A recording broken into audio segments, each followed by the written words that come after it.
In today's video I'm back inside and I'm challenging myself to another kind of creative abstract kind of photography. I'm going to be mixing a bit of oil with some water, some macro extension tubes and seeing what I can get out of it. I hope you'll enjoy the video. If you do and you're new to the channel, don't forget about hitting subscribe before you leave.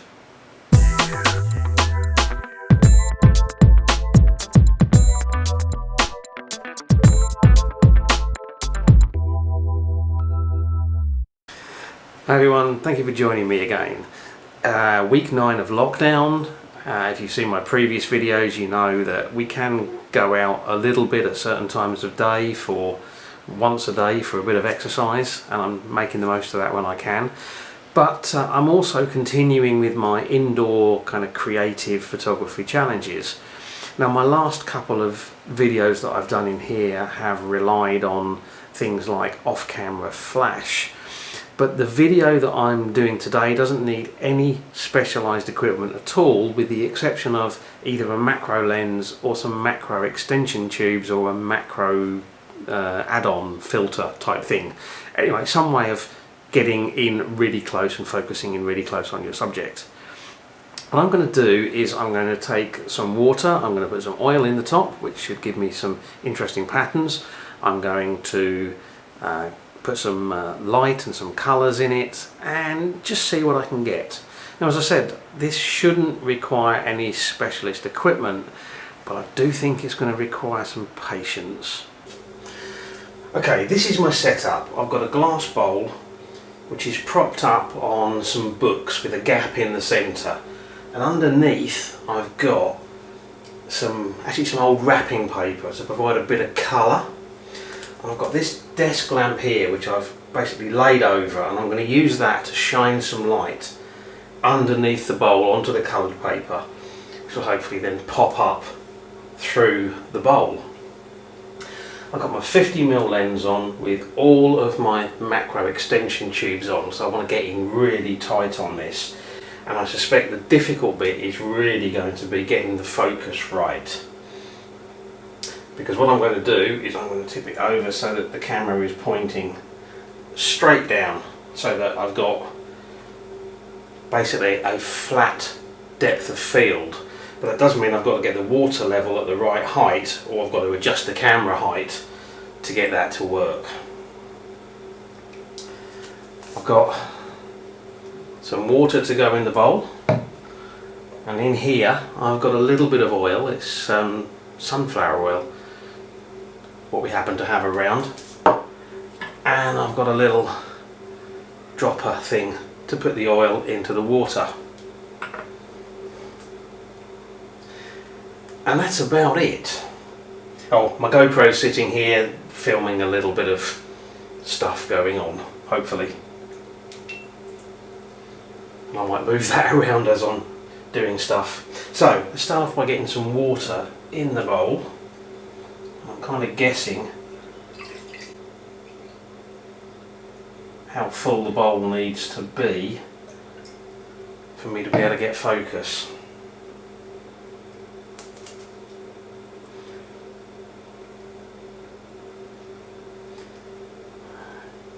Could really do with something to just float in there, or that I can put in there at the level of the water to see if it's in focus.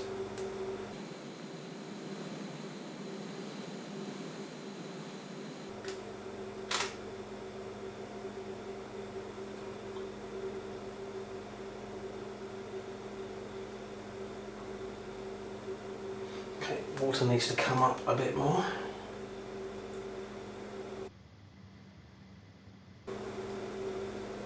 I won't be able to focus this properly until I put some oil in there and I've got something to actually see if it's sharp. I'm trying to get a rough idea. Actually, let's just put the light on and see what that does. Oh, that blows it out. I'm going to put some oil in, see if I can get some focusing done, and see what we get.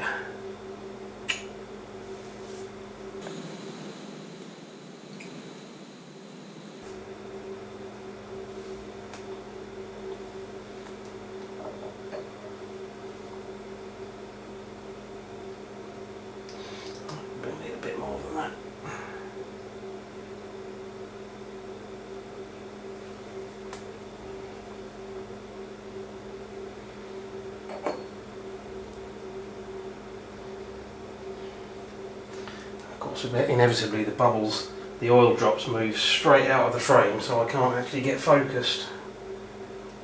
I'll turn that light off for a minute because it's going to get hot. I think I might need a little tiny bit more water. As is so often the case, getting the focus right is the key thing, and now I've got it. It's a case of just playing around.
Okay, that was a bit of fun. Now, I originally recorded the end of this video immediately after I finished the shoot, but now that I've been and had a look at the images on the computer, and you'll have already seen the images that I've chosen as being the best, I think it's worth mentioning a couple of lessons that I've learned from this. So I was struggling a little bit with focus on some of them, and I think some of the time I actually hadn't got my camera completely pointing straight down. It was just a fraction of an angle. And what that meant was that the centre of the frame was in focus, but the edges were just a fraction out because the depth of field is really, really tiny. So I've rejected a load because of that. I think the second thing that I've noticed, and even on a couple of the images that I've shared, some of the smaller oil spots are slightly blurry, not because they're out of focus, but because they were moving and the exposure time that I had wasn't fast enough to completely freeze them. So on this one and this one, there will be some blur in some of the smaller spots, and again, it's not a focus issue, it's a motion blur issue. So with the benefit of hindsight, if I was going to do this again, and maybe I will, it depends on how long I'm in lockdown for, but if I was going to do this again, I think what I'd do, instead of using the desk lamp to illuminate underneath the dish, I'd actually use the flash off camera, and that would then of course give me the opportunity to freeze the motion much more effectively. So a couple of lessons learned, and if you're going to give it a go, maybe you can learn from those lessons. I hope you've enjoyed the video anyway, and if you have, please consider giving it a like, sharing it on social media. Leave me a comment down below, and don't forget about subscribing if you're not already a subscriber. And if you are a subscriber, thank you very much. I appreciate your continued support of the channel. As always, I really appreciate you taking the time to watch, so thank you very much. And until the next video, stay safe, stay healthy. Bye.